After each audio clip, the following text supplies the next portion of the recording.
Okay, ladies and gentlemen, boys and girls, welcome back to today's video. Firstly, I hope you've all been keeping well and staying safe during these turbulent times. Now remember, with all we've got, so be sure to look after one another. Okay, within today's video, I'm going to go through a book that I've used to help me, understand people around me, my friends, my family, also my team, Stephen, as you guys met last week. I'll go through this book just to make sure that I know as much as I can about that particular individual in this specific space. So the book that I'm talking about is called The Birthday Book, The Secret Languages of Birthdays. Now again, people may think that this is like woo-woo or doesn't really, you can't really prove that this actually works, but I mean, if you look through history, hundreds of years, people have actually looked to the stars, looked to the moon, looked to the planets for guidance. And, there are references in certain scriptures and certain books that these are quite, they've actually got some substance behind it. So me being the type of person I am, I'm taking whatever I can from over there, from here, from there, and applying my own sort of spin on it and coming up, most importantly, with my own conclusion. I've done the same thing here with this book. So as an example, I was on a meeting this morning with a client and I was going over her birthday dates.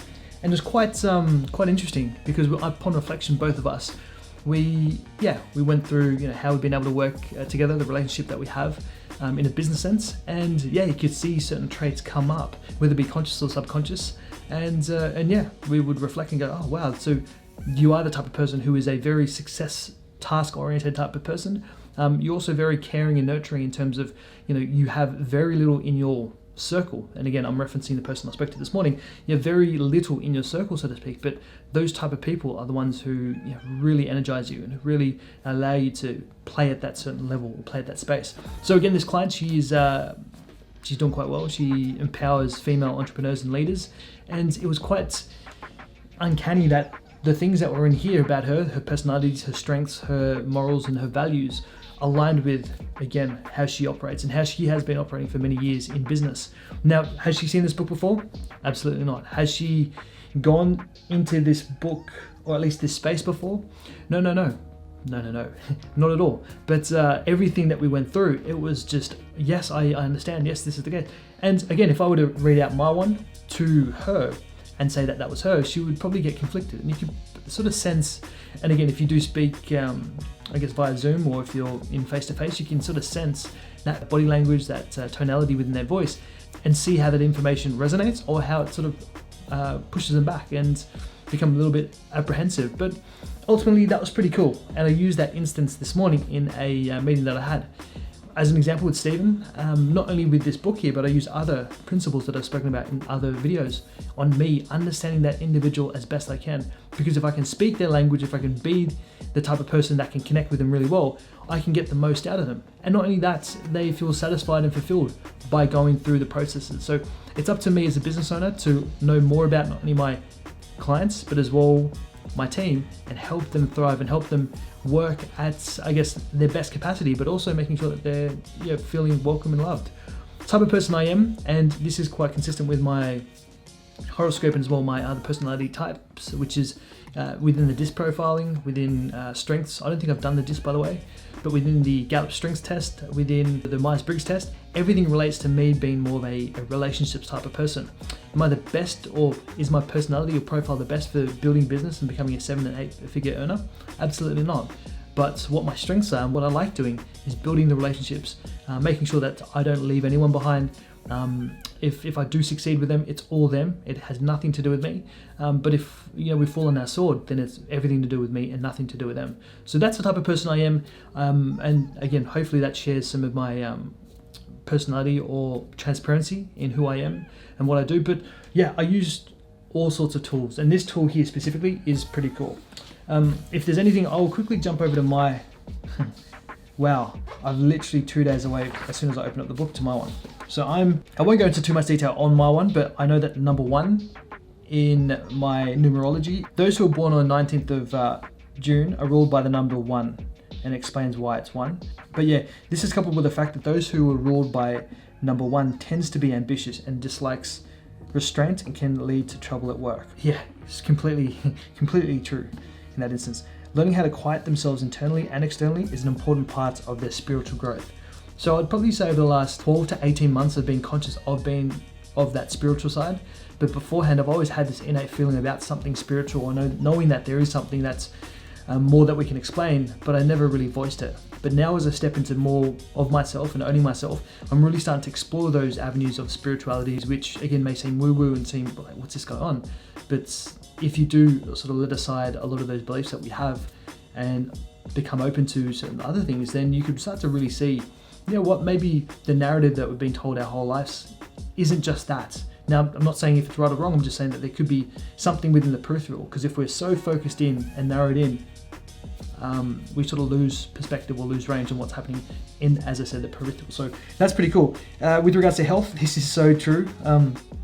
It suggests that only moderate exercise is recommended for someone like me. Because of my personality and because I'm always in my head going 24 miles an hour, it states that in order for me to be consistent with my health and my well-being, I need to be moderate. I need to not blow out as fast as I can, because then I get drained. I get if my mind's going 24 hours, then you know the body, if it does have that spurt or tries to go as hard as possible, I'll burn out quick. So I've actually experienced that through playing football, through work, through running my own business, and now I'm sort of pulling back and understanding both internally and externally how I can get the best out of myself, and that's, funnily enough, slowing down. Last thing I want to leave with you guys as well is this meditation, they call it, or this saying where it says, don't race a cheetah and don't box a kangaroo. And that is so true with me.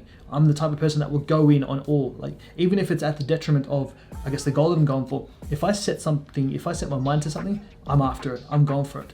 And that's where I need people to compliment my downfalls or my blind spots and go, hey, you know, lift your head up for a sec. I know you can work your ass off. You have it says that work ethic is second to none. There is nothing better or no one harder working than myself.